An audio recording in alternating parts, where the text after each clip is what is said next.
नमस्कार प्यारे बच्चों। आज मैं हरियाणा पुलिस के बारे में विस्तृत जानकारी दूंगा। कल 12 तारीख को इसका नोटिफिकेशन जारी हो गया, तो मैं आज आपको बताऊंगा कि इसमें चयन प्रक्रिया क्या है, इसमें हम तैयारी कैसे करें, इसमें सिलेबस क्या है, कब तक इसका फिजिकल होगा, कब इसका एग्जाम होगा, कब इसका रिजल्ट आएगा। ये सारी बातें मैं आपको लगभग विस्तृत रूप से, व्यापक रूप से बताता हूँ। हरियाणा पुलिस में सबसे पहले तो देखो, जो आवेदन है, हमें आवेदन करना है हरियाणा पुलिस का जो आवेदन है वो 20 तारीख से, यानी कि 20 फरवरी से और 21 मार्च तक हमें इसका आवेदन करना है। धीरे धीरे मैं आपको सारी बातें बताता हूं आज। तो देखो, सभी अपना अपना कयास लगाते हैं, अपना अपना अंदाजा देते हैं, ठीक है। तो मेरा भी यही मानना है कि चूंकि 1 महीना तो सभी में देते हैं, लेकिन मेरा मानना है कि अभी चूंकि लोकसभा के चुनाव होने हैं, तो ये हालांकि इसके फिजिकल में कोई व्यवधान नहीं होगा, क्योंकि आचार संहिता का तो केवल नियुक्ति में ही व्यवधान, रुकावट बाधा आती है, इसमें कोई बाधा नहीं आएगी। फिजिकल तो कभी भी करवा सकते हैं।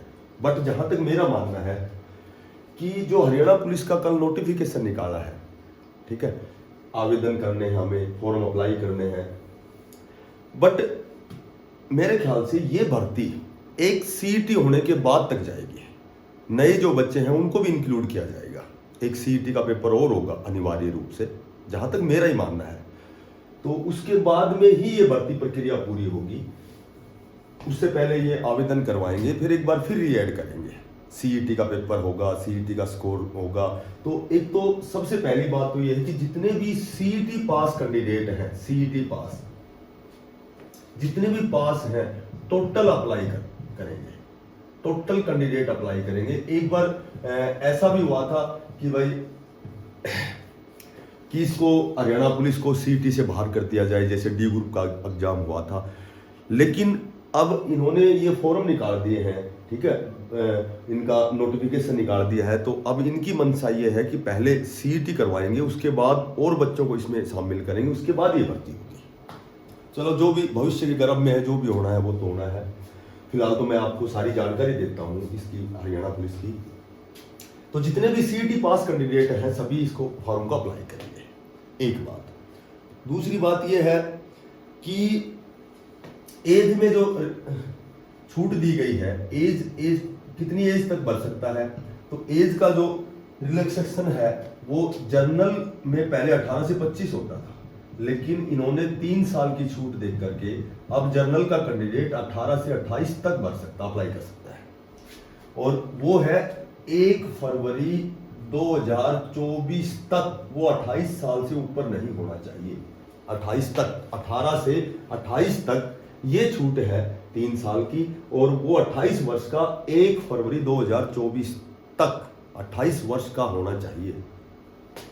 उसके बाद में जो बाकी है, जैसे बीसीए है, बीसीबी है, ठीक है, तो इनमें 3 साल की और छूट हो गई। तो इनकी जो एज है, ये बीसीए और बीसीबी वाले हैं, ये 18 से 31 तक बढ़ सकते हैं। उसके बाद में जो SC ST है, SC है, तो उसमें 5 साल की छूट होती है। तो 18 से 25 तो जर्नल की है, जर्नल वाली में 5 साल की छूट, 28, यानी कि जर्नल की 18 से 28 हो गई। तो अब 18 से 33 तक के जो कैंडिडेट हैं, SC कैंडिडेट हैं, शेड्यूल कास्ट के हैं, वो इस फॉर्म को अप्लाई कर सकते हैं। ठीक है।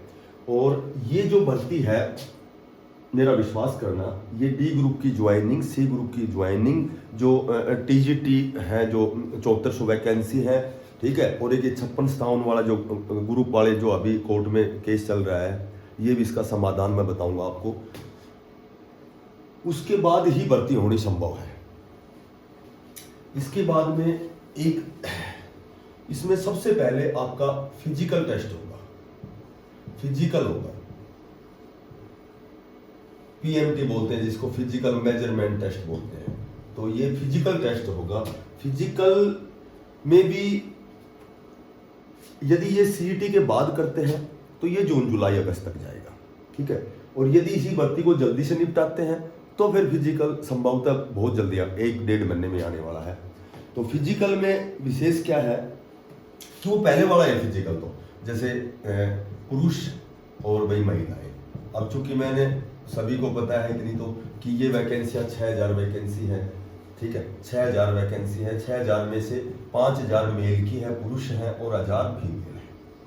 और पुरुषों में भी जैसे इसमें शो कर रखी है नोटिफिकेशन में, जर्नल की 1800 वैकेंसी है, ठीक है। उसके बाद जो BCA है इसकी 700 वैकेंसी है, जो BCB है इसकी 400 वैकेंसी है, और उसके बाद में SC की इसमें 900 वैकेंसी है, और जो EWS है इसकी 350 और भी वगैरह वगैरह इसमें है। तो फिजिकल के बारे में बताता हूँ। जो PMT जो तुम्हारा होगा पुरुष की, वो पहले वाली है एज इट इज है कि वो 2.5 किलोमीटर है 12 मिनट में, 2.5 किलोमीटर है 12 मिनट में। उसके बाद में जो महिलाएं हैं, महिलाएं की 1 किलोमीटर है 6 मिनट में, ठीक है। और उसके बाद में जो ये क्या बोलते हैं भूतपूर्व सैनिक है, जो भूतपूर्व सैनिक है इनकी 1 किलोमीटर है वो 5 मिनट में।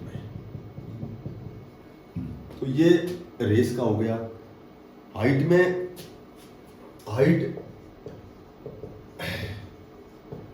मेल और फीमेल, ये भी वही पहले वाला ही है, मेल फीमेल वही 5-7, ठीक है, ये फिर 5। अच्छा, इसमें भी एक छूट है कि जैसे मान लो जो जनरल का है यूआर कह सकते हो इसको, यूआर का तो है 170 सेंटीमीटर, और उसके बाद जो आरक्षित है जो BC है, ये जो SC BC आरक्षित जो है इनके लिए 168 सेंटीमीटर है, ये मेल के लिए है। फीमेल के लिए वही 158 तो है जनरल यूआर के लिए, और 156 है आरक्षित के लिए। तो ये हाइट चेस्ट और जो फिजिकल है तो पहले वाला है एज इट इज है।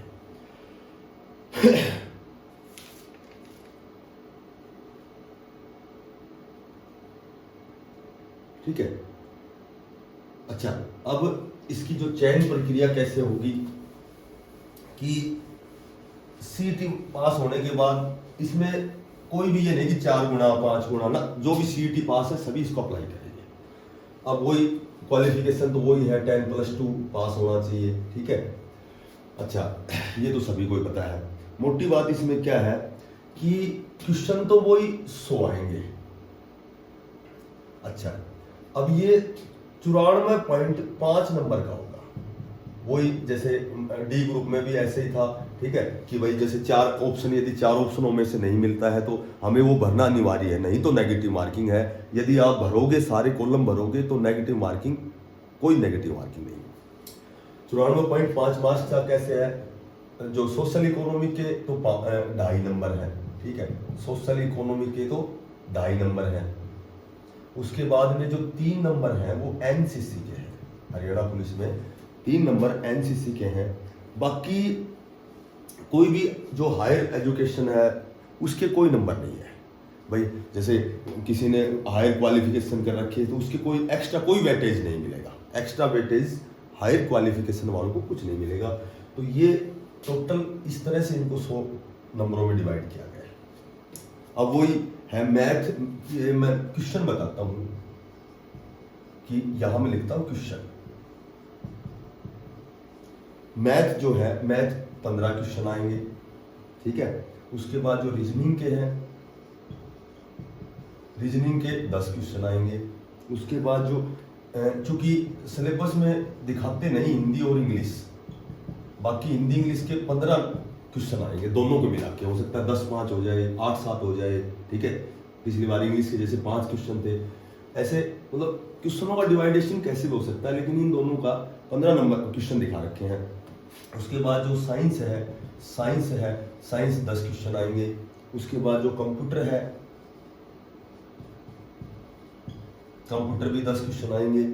और उसके बाद जो GS जीके है ये 10 क्वेश्चन है, ठीक है, ऑल इंडिया की जो जीके है।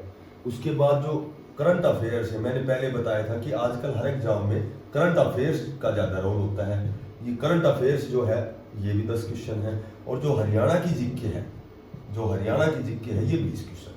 इस तरह से 100 क्वेश्चन है, और प्रत्येक जो क्वेश्चन है वो 0.945 का है। प्रत्येक क्वेश्चन मार्क्स हो गए 0.945, यानी कि 94.5 ये मार्क्स हो गए। और इसमें से 2.5 जो है वो सोशल इकोनॉमी के हैं, और 3 जो है वो एनसीसी के हैं। जिसने एनसीसी कर रखी है वो 3 नंबर उसके लिए बहुत फायदेमंद, एक एक क्वेश्चन बहुत फायदेमंद होता है, क्योंकि जब एक क्वेश्चन 0.94 का है तो 3 का मतलब कम से कम 5 क्वेश्चन उससे अधिक ठीक करने पड़ेंगे।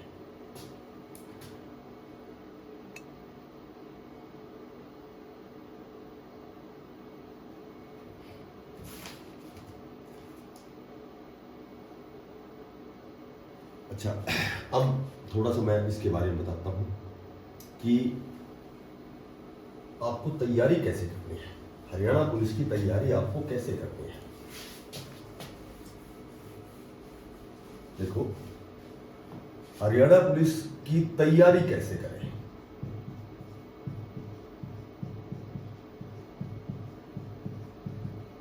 देखो, सबसे पहला काम जो तुम्हारा है कि वो चीज आप किसी भी चैनल पे पढ़े, उससे मेरे को कोई दिक्कत नहीं है, लेकिन अभी मैं स्पेशल जो हरियाणा पुलिस है उसके लिए एक तो मैथ की जो मैथ 15 क्वेश्चन आएंगे, ये तो कंफर्म मान लेना, ये केवल अर्थमेटिक आएगा, केवल अंगणित आएगा। ठीक है, अंगणित का मतलब है कि लगभग 6ठी 7वीं 8वीं का, चूंकि इसके लिए हमें थोड़े से शॉर्ट मेथड सीखने पड़ेंगे। टाइम मैनेज ही करना अनिवार्य होता है किसी भी कंपटीशन में, कोई चीज़ रटनी भी पड़ती है क्योंकि समय बचाना अनिवार्य है। तो तैयारी कैसे करें, सबसे जो पहला जो काम है तुम्हारा वो क्या है, मैं अभी मैथ की, रीजनिंग की बहुत जल्दी एक बहुत बड़ी मैराथन बना रहा हूँ, कम से कम 12-12 घंटे की। ठीक है, तो यदि आप पढ़ना चाहो तो इसके डिस्क्रिप्शन में मैं डाल दूंगा उन दोनों को। अभी एक सप्ताह और लगेगा, बहुत अच्छी क्लास है, मैं पढ़ के देख लेना।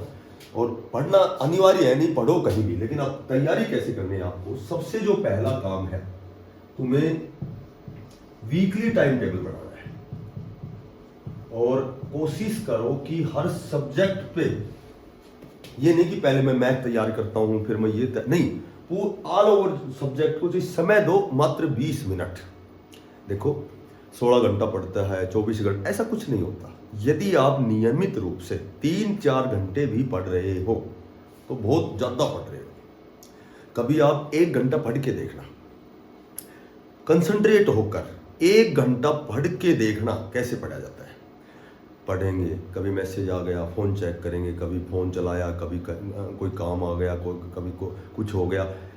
तो आप जब पढ़ते हो तो समय नोट करना कि अब मैंने 20 मिनट पढ़ा है, 20 मिनट बाद मैंने फ़ोन देखा है, मैसेज देखा, फ़ोन किया है, घर वालों से बातें की हैं। ठीक है, फिर उस समय को काट देना, फिर आके पढ़ना, फिर देखना 1 घंटा 3 घंटे में होगा आपका। तो 3 घंटा पढ़ने का मतलब है कि आपने बहुत अच्छी तैयारी की है, बहुत अच्छी तैयारी कर रहे हो। क्योंकि जब भी आप पढ़ते हो तो एक तो सबसे पहला जो काम है कि फ़ोन को बंद करके रख दो, वो बड़ा तनाव देता है फ़ोन। ठीक है, तो वीकली टाइम टेबल बनाओ, हर समय को टाइम को ऐसे यूटिलाइज करो, ऐसे मैनेज करो कि हमें 1 घंटा मैथ पढ़ना है तो पढ़ना है। लेकिन उसमें ये नहीं कि उस घंटे में आप बाहर भी जा रहे हो, बातें भी कर रहे हो, फ़ोन भी चला रहे हो, तो वो चीज़ नहीं होनी चाहिए। 1 घंटा, मैं गारंटी करता हूँ, 1 घंटा आप डेली मैथ पढ़ो, 3 महीने बाद आप अपने साथ वालों से बहुत ऊपर निकल जाओगे। हर सब्जेक्ट को अलग अलग टाइम दो। अब तुम्हारा, अच्छा, एक तो होता है तैयारी करना, सिर्फ फॉर्मेलिटी पूरी करना, या फिर एक तो होता है भाई मन राज्य हो गया, मैं तैयारी कर रहा हूँ, तैयारी करना, और एक होता है कमियों पे काम करना।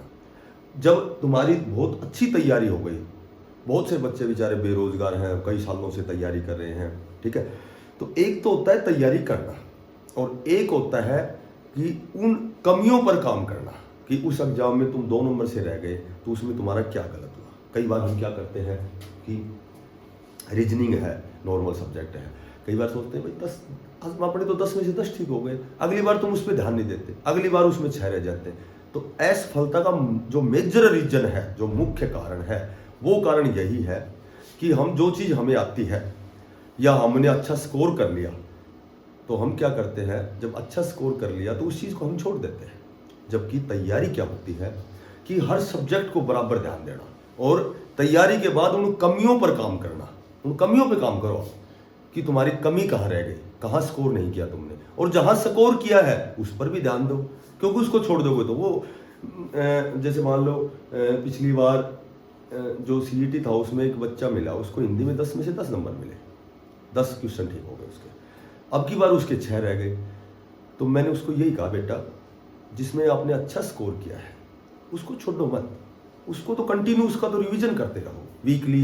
कभी भाई आपकी अच्छी तैयारी है तो उसको वीकली तैयारी करो, जरूरी थोड़ी उसको भाई रोज पढ़ो। चलो तैयारी हो गई तो लेकिन उसमें भी ध्यान देना पड़ेगा।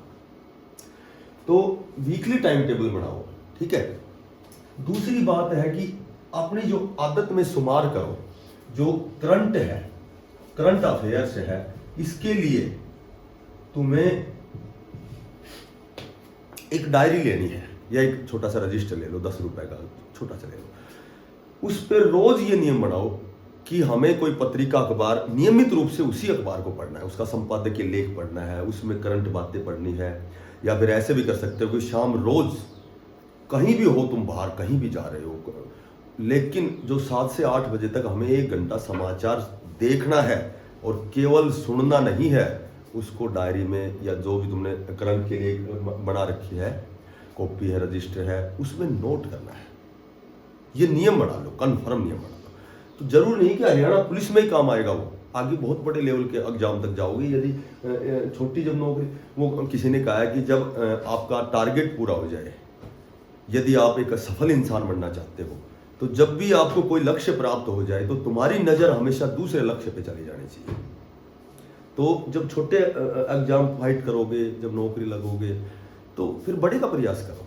तो ये रजिस्टर तो हमेशा लिखा रहेगा, उसमें तो सिर्फ ओनली करंट की चीज़ें और जोड़नी है, बाकी उसका जो स्ट्रक्चर है, जो उसकी चीज़ें हैं, वो तो सारी बुनियादी चीज़ें तो तुम्हें पता ही है, ठीक है। तो करंट अफेयर्स के लिए कोई पत्रिका पढ़ो। एक हमेशा मॉक टेस्ट का प्रयोग करो, मॉक टेस्ट का प्रयोग करो। एक हमेशा जो भी प्रीवियस ईयर के जो एग्जाम हुए हैं, आजकल तो बहुत सी बुक वहाँ बुक सेलर पे मिल जाएंगे, 100 मॉडल टेस्ट पेपर ले आओ, 60 मॉडल टेस्ट पेपर, बहुत सी बुक आ रही है आजकल। तो हर संडे को एक स्पेशल ऐसा नियम बनाओ कि संडे को तुम एक पीछे का एक पेपर 90 मिनट का समय लेकर, एज इट इज जो हमें समय दिया जाता है एग्जाम में, उतना समय लेकर के अपना स्कोर चेक करो, ठीक है। और उससे क्या होगा कि उससे 2 फायदे होंगे। एक तो आप टाइम मैनेज करेंगे, टाइम को मैनेज करेंगे, और एक स्पीड पे काम करेंगे, यानी कि गति भी बढ़ेगी और जो आपका समय कौशल है वो भी निर्धारित हो जाएगा। 2 ही तो चीजें होती है एग्जाम में भाई, तैयारी आपने कर ली, गलतियों पे काम कर लिया, जो पोर्शन कमजोर है उस पर आपने काम कर लिया, उसके बाद आपने टाइम मैनेज करना है और आपको उसके बाद में स्पीड बढ़ानी है, गति बढ़ानी है, ठीक है। तो आपको, और बेटा महान कौन होते हैं? महान वो होते हैं जो अपनी कमियों पर काम करते हैं, जिन्होंने अपनी गलतियों को सुधार लिया वो महान हो गए, ठीक है। तो कहने का मतलब ये है कि हमें तैयारी करनी है। एक जिक्के के लिए मैं आपको बताता हूं कि जिक्के के लिए कभी भी एक अपने हाथ से स्वाध्यायी बनो, अपने हाथ से नोट्स तैयार करो। कोई चीज हमारे पास संग्रह हो गया उन चीजों का, ठीक है, संग्रह हो गया, तो जब भी कोई एग्जाम आएगा उनका रिवाइज कर लेंगे हम। तो जिक्के के लिए मैं यही कहूंगा कि पार्टिकुलर कोई एक बुक को पहले पेज से आखिरी पेज तक पढ़ दो, आपकी जिक्के 80% तैयार होगा। ये नहीं कभी तो कोई बुक उठा ली हमने, कभी कोई बुक उठा ली, तो वो तैयार नहीं होती कभी भी, ठीक है। बुक में कुछ त्रुटियां भी होती हैं, तो हम गलत चीज भी याद करते हैं। कोई एक पार्टिकुलर बढ़िया बुक ले लो, और जो बढ़िया बुक लेके पढ़ोगे उसको ये दिमाग में बैठा लो कि जिक्के तैयार करने के लिए पहले पेज से लास्ट पेज तक हमें ये कंठस्थ होनी चाहिए। जिक्के का तो केवल यही मामला है बस। 3-4 बुक रख ली जिक्के की, फलानी वो बढ़िया आ रही है, वो भी खरीद ली, वो भी खरीद ली, पढ़ना कोई भी नहीं है, तो क्या फायदा उस किताब का? इतनी किताबों, एक किताब ले लो सिर्फ, अगर मेरी मानते तो एक अच्छी बुक आती है, टाटा मैकग्रा-हिल की बुक आती है, बहुत अच्छी बुक है, बहुत अच्छे सरल शब्दों में बता रखा है उसमें, तो वो बुक ले लो आप। वो बुक मैंने भी पढ़ी है, बहुत अच्छी बुक है, ठीक है। उसके बाद में हिंदी इंग्लिश की भी मैं आपको मैराथन भेजता हूँ, बहुत अच्छी मैराथन भेजूँगा, और उस मैराथन को आप पढ़ें। बेस्ट ऑफ लक, आप जरूर कामयाब होंगे। मंजिलें उन्हें मिलती है जिनमें जान होती है, पंखों से कुछ नहीं होता, हौसलों से उड़ान होती है। थैंक्स।